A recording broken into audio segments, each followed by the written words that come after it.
Hey friends, welcome back to another Wellness Wednesday on the porch. Today I'm going to chat a little bit about my blood glucose monitor, my CGM, continuous glucose monitor actually, that I have been wearing. I've been experimenting with the continuous glucose monitors from NutriSense, the NutriSense program, for the last few months. And so I've had a lot of data so far.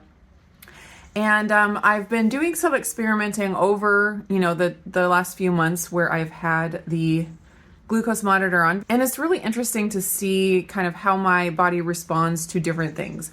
Everybody has their own unique biochemistry, and some people can respond very strongly to certain foods, and other people just don't respond the same way to those foods. And so just using the continuous glucose monitor to get a really clear picture of what your specific blood glucose does is just super valuable information. So this also relates to the SIBO stuff that I've been talking about for the last several months, and where I'm at with my digestion after doing a couple of rounds of antimicrobials to kill off the SIBO. If you want to hear about like my testing and like where I'm at with my SIBO, I think my very last Wellness Wednesday, I talked all about my SIBO test, or maybe the one before. Anyways, I'll put it up in the cards.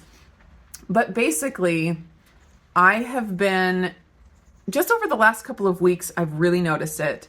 I have been shocked at the foods that I tolerate now. Completely different than where I was last summer before I started the SIBO protocol. So that's been my goal with this, is instead of just going down the path like I have been for many, many years of finding a food that I don't tolerate well and cutting it out, and just, reducing my diet, I decided to take a chance that maybe there was something that I could do to actually change my body so it doesn't necessarily respond that badly to all of those foods, and see if I could expand my diet rather than continue to restrict my diet. And just in the last couple of weeks, it's really become clear that my digestion has changed a lot, to the point where I'm like shocked at the things that I can actually tolerate again. So maybe a year ago, I decided to try peanuts again. Peanuts were something that, peanut butter, not just whole peanuts, but anything with peanut in it, I decided to try about a year ago after having had it cut out for a long time.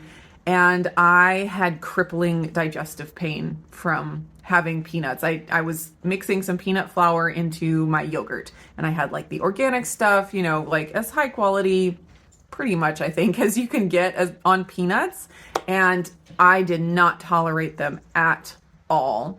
And so I was like, well, I guess peanuts are out, they're not something that I can have. Well, since I've noticed that, my digestion is handling things a lot better, like I'll eat a salad or something, and I'm like, wow, I ate a salad and I'm going to bed with pretty much a flat stomach, the same as the way I woke up. Whereas before it would have been like, oh, I look 3 months pregnant, 4 months pregnant. So just noticing that stuff, I was like, I'm going to try. It's kind of a risk, because I did have pretty bad digestive pain from it before.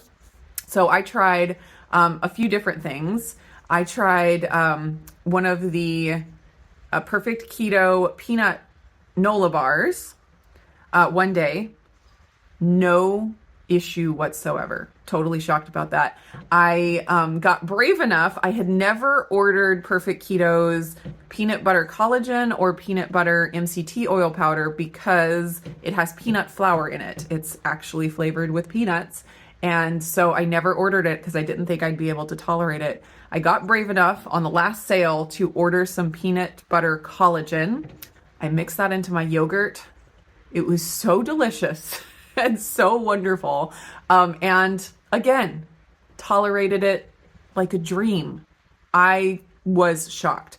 So that is super happy to me. I don't know that I will make peanuts a huge part of my diet because I don't think they're necessary. I should say that. I don't think they have some unique nutrients that I'm not able to get from somewhere else. But you know what? Peanuts, peanut butter, that's enjoyable stuff. And so to have that as an option, very, very happy with that.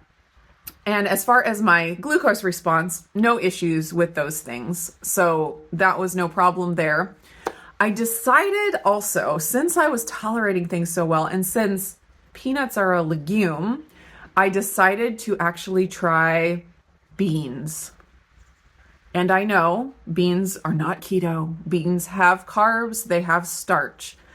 So for when I tried these beans, I was like, it was both a test of my digestion to see if I could handle it, because before, gassiness and bloating, all the things that come with beans. And so it was a test of my digestion, but it was also going to be a very interesting test on my blood sugar, because they do have carbs, not only fiber, but also just starch carbs. So for 3 days in a row, I added about half a cup of beans to my day, all in one sitting too. I just, one meal, I had a taco bowl. The next day I had a soup that had pork and some black beans. And then the third day we were actually going to some friend's house for dinner, and they were having like a taco bar. And so I added some beans in the evening to my taco salad. So that day I actually had salad and beans, things that used to really give me trouble. Okay. Not only did I tolerate them amazingly, but my blood sugar actually went down.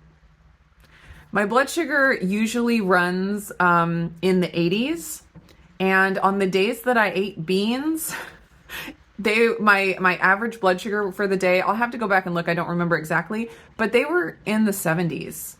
And for the 2 specific meals where I was home and I added the half cup of beans, I will go ahead and put in here my blood sugar response to both of those meals. Just no spike whatsoever.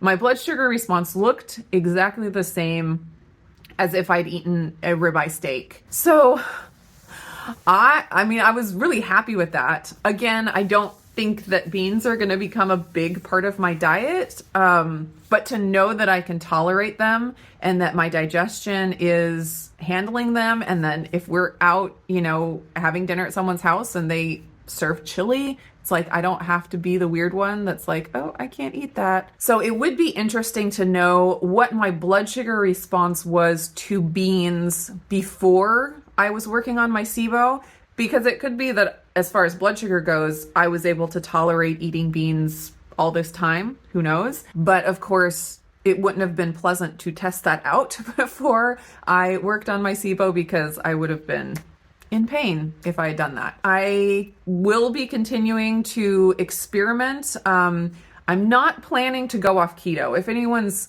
curious about that, like long term, I may test out some things that are not keto, like beans. Over the holidays, I did test like sweet potatoes.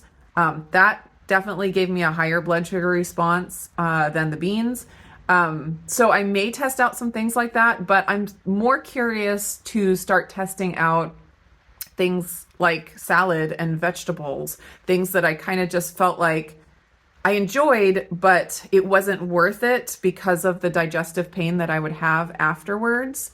And now that is really, really improved, I'm not going to say it's completely gone or, things are perfect. I'm just going to say it's vastly improved. And I'm curious to see how much of those things I can tolerate at this point. I value variety in my diet. And I know a lot of people don't have that same level of value on that. And I love that we can all choose what we value the most and what we want to prioritize and not prioritize. And so if somebody else is perfectly happy with their, narrower diet of certain things, like, go for it. I am not trying to tell anyone else that they should do what I do. I just love that we get to choose what we value and what we pursue. And this was an experiment for me. I was kind of like, I had in my mind, I can always go back to closer to carnivore where my digestion felt good. I can always go back there. That gave me kind of the freedom to start experimenting, because it felt like, that carnivore-ish diet was my safe space.